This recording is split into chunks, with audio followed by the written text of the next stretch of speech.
Welcome back to my podcast. Now, today I'm talking about travel, which is something that's really, really important to me, but something that's changed really significantly since I had children. So, my children are currently 5.5 and 7.5, and they're really lucky. They've traveled a lot, been to loads of different places, lots of long haul travel. And I know from talking to people, long haul travel, especially, is something people tend to be really afraid of. Now, with a background in travel and a husband who works in travel, I wanted to talk you through my own experiences, the do's, the don'ts, and then a few little fails that we've had along the way. So, travel has basically always been a part of who I am. It's something I was always interested in. When I graduated from university, I grabbed a backpack and went off solo traveling around the world. And then when I got back, I quite quickly started a career in travel. I also met my husband in the travel industry, and he still works in it now. When we had children, it was basically a non-negotiable that we would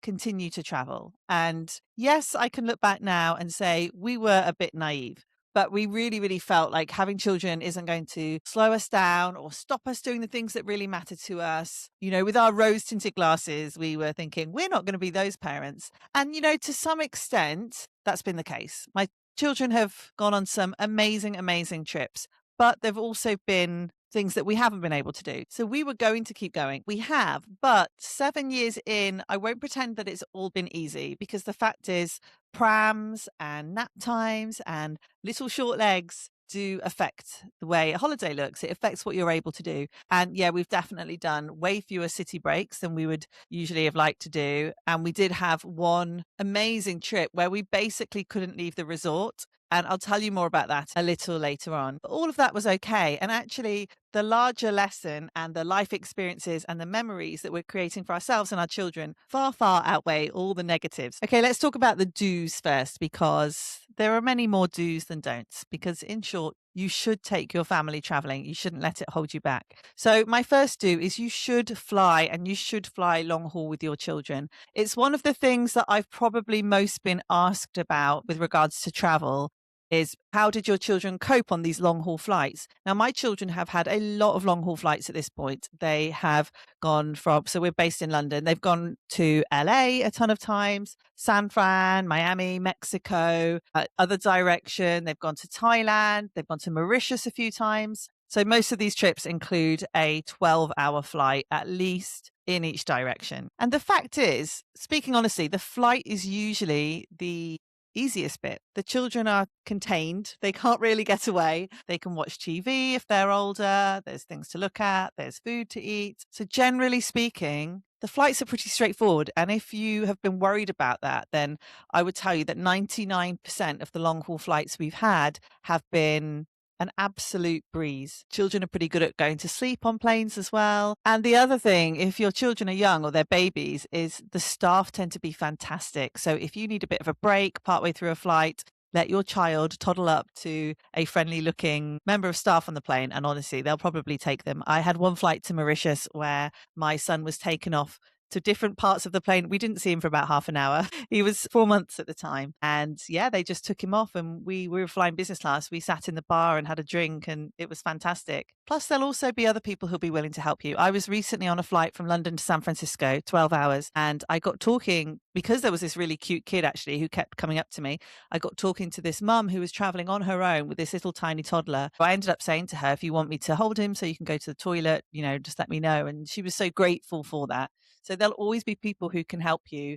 You're never kind of on your own or just in your family unit. There's a lot of help and support on a plane. That being said, I have had a couple of pretty big fails on flights, but we've flown a lot. So this is just the 1%. So two come to mind. We went to LA when my eldest son was 1. He turned 1 when we were out there. We flew out in premium economy, which was an absolute breeze. And actually, people were saying to us towards the end of the flight, they didn't even know there was a baby on the flight. They were amazed when they saw us stand up and hold him. They'd been sat a few rows behind us and hadn't heard a peep. And actually, I've got a top tip for you. If you do fly in economy or premium economy with a baby and you end up in one of the bulkhead seats, which are the seats at the front, and you probably know that in those seats, you have those annoying little TVs that fold out of the arm that usually are a bit of a pain. What I learned on that flight is they make an excellent backrest. So I created this lovely little seat for my son where I put a pillow against the TV and then sat his back against it so he was facing me. And honestly, quite a few people came up to me and said, "Wow, that's a really cool seat that the airplane have provided for you." And I was like, "No, it's just the TV." But honestly, it worked really well because it is quite hard to just hold them, especially on an 11, 12-hour flight. So top tip for you there. But anyway, the flight out was great. And the flight back, we had decided to fly business class. I'm not quite sure why now. I think I was feeling a bit flush. I was on maternity leave, so earning money while staying at home and didn't really have all the expenses that come along with having babies when they're a little older. So anyway, we decided to splash out and that flight was awful. So I don't know what happened, but my son basically cried the entire time. We were flying Virgin upper class, and I don't really like the configuration of that because you can kind of see everyone's heads. But just imagine being in a situation where your child is screaming and screaming, and every time you look up, you can see like 20 people looking at you. It's pretty awful. And I just felt so awkward and so embarrassed because I was looking at all these people thinking, gosh, they've paid all this money for a business class long haul flight home. You know, they want their rest, they want their enjoyment, whatever the reason is that they're flying in business class. And there's this baby screaming, and they're all going to hate me. And it was pretty excruciating. But the silver lining of that was that towards the end of the flight, when I'd been moving around, maybe he'd calmed down, he'd probably fallen asleep by this point. A lot of these people who I honestly thought were giving me evil looks throughout the flight, like honestly, I really thought they were giving me daggers. They were coming up to me or passing me, asking how the baby was, telling me they felt for him, they felt for me. All of them telling me, I've been there, I understand. I had a flight like that once when my child was young. And I realized that all these people that I thought were judging me were actually supporting me. So they all actually understood. And that's something to remember if you end up having a bad flight like this. My other bad flight story was actually a short flight. It was a flight from London to Portugal, which is about 3 or 4 hours. Again, actually, we were flying in business class and my son was about 6 months old. I clearly was feeling very flush that year that I was on paid maternity leave. But we were on the flight and I had my son on my lap because he didn't have a seat at that age. And I had that feeling, you know, when your legs get warm and you think, oh God, what's happened? And then I looked down, sort of leant him forward. And I'm hoping, by the way, that anybody listening to this has had children. I can't think why you'd be listening if you haven't. So hopefully you'll all understand what I'm about to talk about. I leant him forwards and I saw the yellow spreading up his back through his onesie and obviously realized why my legs were warm and lifted him up and there was just poo coming out of everywhere. Obviously he was wearing a nappy, but it was just one of those explosions that happen. And I just lifted him up, handed him to my husband, didn't really know what to do. My husband picked him up, carried him to the toilet on the airplane, like holding him up high like some disgusting rag. And everybody was looking and, you know, really kindly laughing, feeling really bad for us in this situation. My husband was in the toilet for about 10 minutes. It got to the point where the steward asked me if I wanted him to check on him. Everyone knew what was going on, but he'd been in there so long. I think he was trying to somehow like bathe him in that tiny sink. Meanwhile, I had this very kind steward giving me tons and tons of hot towels because I just had yellow poo all down me. So that wasn't a great start to that holiday. But as I say, that's 2 flights out of probably easily 100 that we've been on since we had children. So these things might happen, but guess what? Makes for a good story down the line. My second do is if you, like apparently I was during that year, feel a bit flush and do decide to fly in business class with your children, we've actually done it quite a few times. We don't do it that often because it's really expensive now. There's 4 of us and they aren't babies anymore. But anyway, if you do decide to fly business class long haul, you must check the configuration of the aircraft. So there are lots of different layouts and configurations that business class can come in. I'm happy to answer questions about this if you want to DM me directly because it is quite complicated.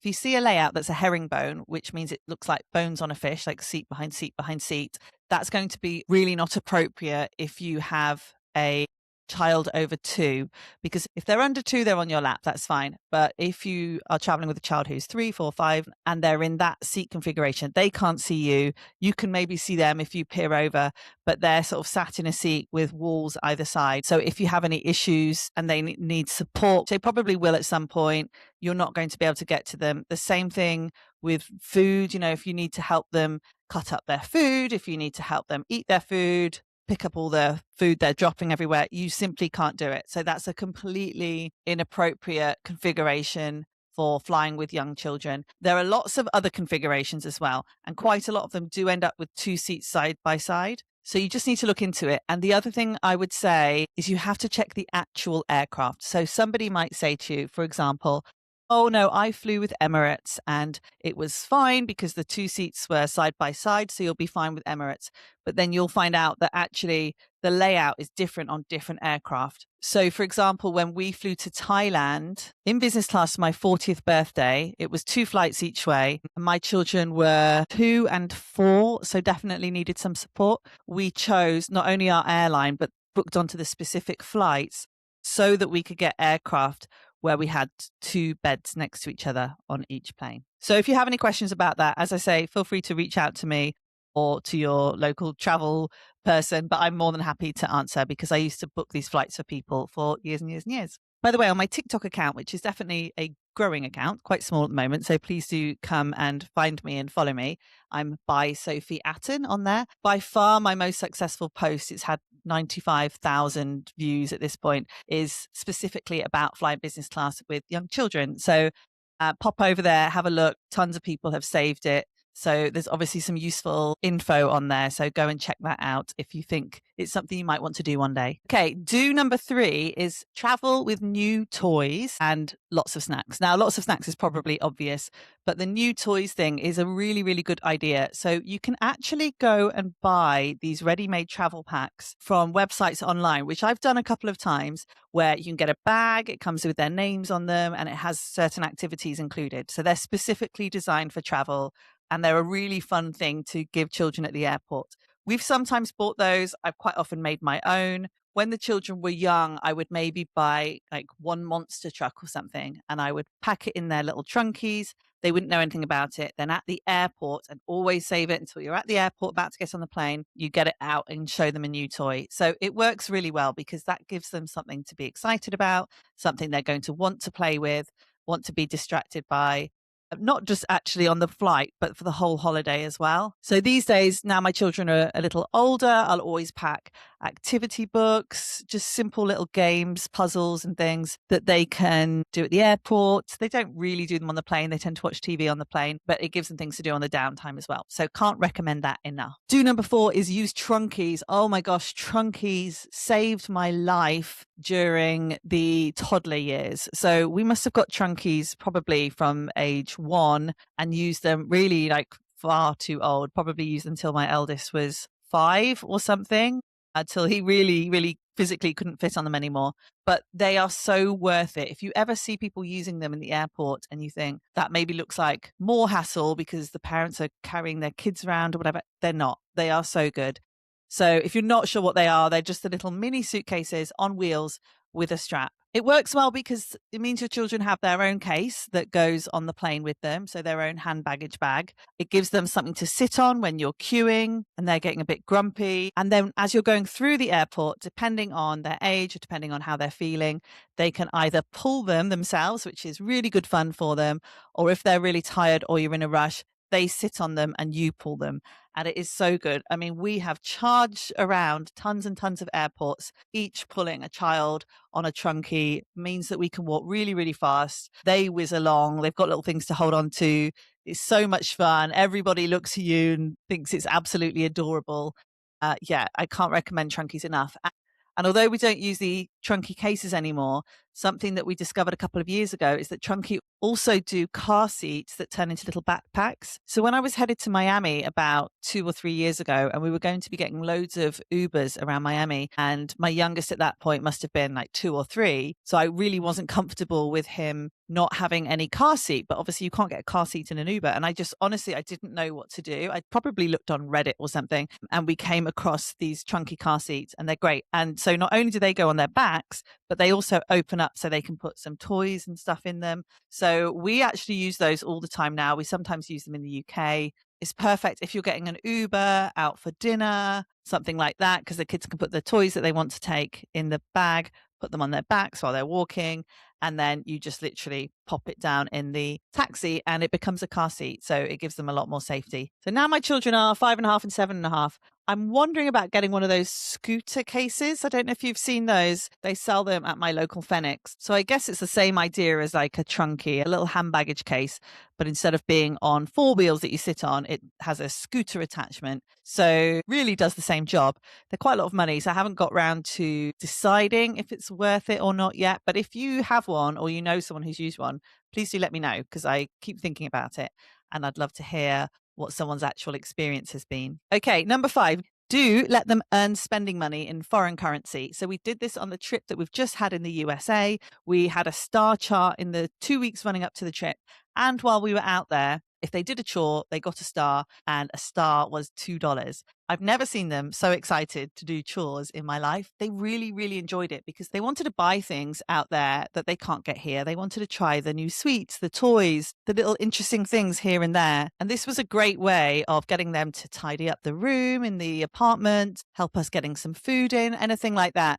And it also stopped them from bugging us, saying like, please buy this, please buy this, please buy this. So it gave them independence. They really, really enjoyed earning the money and then going to the shop and spending it and having it be dollars instead of pounds. So I'm going to do that on every trip now. Like that worked so well. Number 6, do encourage them to try local foods. So nothing breaks my heart more than when you go on holiday and the kids are presented with kids menus and it's chicken nuggets, burgers. To me, the local food, the cuisine, the cooking is such an essential part of travel. And I don't really feel like you can really experience going to a new place without really immersing yourself in the food.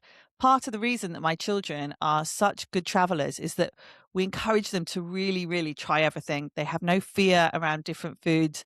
They're always up for trying it. If they don't like it, great. We can order some chicken nuggets afterwards. But my children were eating oysters in California. They love to order clams in Portugal, pad thai in Thailand, anything that they can get their hands on. They love trying. They have now learned that that's part of the experience as well. But I will say, this stuff is very rarely on the kids' menus. So you have to put the kids' menus aside. Order from the main menu. We tend to do family style, order a load of dishes and all share.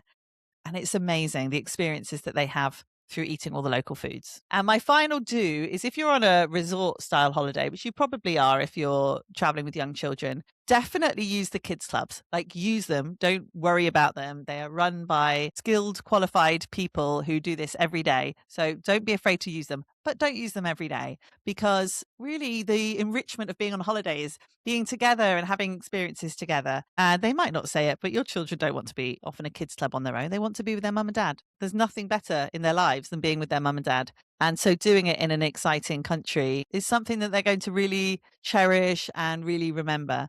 So we tend to use kids clubs very sparingly. So if we were on, let's say, a 10-night holiday, there might be 3 days where we would use the kids club. We tend to use it so that we can go and do something, so that Sean can go scuba diving, so that we can go for a long walk on the beach that little legs wouldn't allow us to do. We'll often use a kids club so we can go to the spa for a couple of hours, or so we can go to the adults only pool and have some cocktails, because it's the only way you can do that. So do use them. Get some time for you in, because it's your holiday too. Okay, so from my experience of traveling with young children and turning them into great travelers, I've got a couple of don'ts, but there aren't that many, because as I say, best thing is just to get stuck in and don't hold back. So number 1 is don't do excursions or trips or experiences just because you feel like you should, because you've gone all that way and you want to be people who can say, oh, we didn't let anything hold us back. We still did everything. Because the fact is, your own children. And yes, there might be trips they can do, but if they end up just being hard work for everybody, then you're kind of doing it just to tick a box. And that's not what your holiday is about. So when we were in Thailand for my birthday, we left the resort to go across to the beach, to go to the restaurants on the beach. We would do that every night, but we didn't do anything else. And I'd gone out there thinking, I really want my children to kind of experience Thailand in the way that I'd experienced it, to step outside of the resort and see the real country. But then actually, when we were faced with it, it just wasn't going to work. There was nothing we could see our children getting enjoyment from. And we knew that if we did it, it would really be just for us and it would be kind of a hardship for them. So we stayed at the resort. And you know what? It was a fantastic trip. So it's okay to adjust things for a few years because time is going to change. Your children are going to grow up and you'll still be able to do the things you wanted to do, just maybe a few years down the line. Number 2, don't give your children an iPad on a road trip or a road transfer. So you've paid all this money and you've gone to a lot of trouble, you've booked time off work, you've spent ages packing to go on this trip to give them this amazing experience. You've taken them to this new place, so just let them see it. So my children will look out the window for hours and hours on a road trip, and I promise they've never once said that they got bored. Everything that your children are seeing at this age is building layers of context of where they are. It's using their imagination. It's building memories. It's giving them information about the culture that they're in. So these are actually really intrinsic parts that will form memories in your children's minds and hopefully turn them into interested and inquisitive travelers as they grow up. iPads away when you're on the road. Okay, number 3 is don't fight the jet lag. It's really hard. I would say that the first night, possibly the first 2 nights of every long haul trip we have, they're pretty tough. Like they are. Everybody wakes up at 3 and maybe adults can go back to sleep, but children can't. If they wake up and it's 2 a.m. or it's 3 a.m. and they're awake, then they're awake. And I've definitely learned to just not fight it. Quite recently, we went to LA, stayed in an airport hotel the first night, and we were picking up a car the next morning to start driving. And at 3 a.m., I was downstairs in the lobby with my 2 children. They were in their PJs, playing on their iPads. I was reading a book. There was nothing we could do. I left my husband to sleep because he had to drive the next morning, and we just went with it. There's absolutely no point fighting that because everyone's going to end up crying. Okay, so just don't fight it. You will get onto the right time zone within a couple of days. And my final don't is just don't hold back. So do all the things that you want to do because the fact is you're only going to learn the limitations your children have and the limitations you have now as parent travelers, which are different to the ones you had before. You're only going to find those out by trying and ultimately showing them new cultures, new foods, religions, landscapes at a young age is really giving them one of the greatest gifts you can ever give. So there we are. Yeah, there've been a couple of rough flights, some rough 3 a.m. first nights.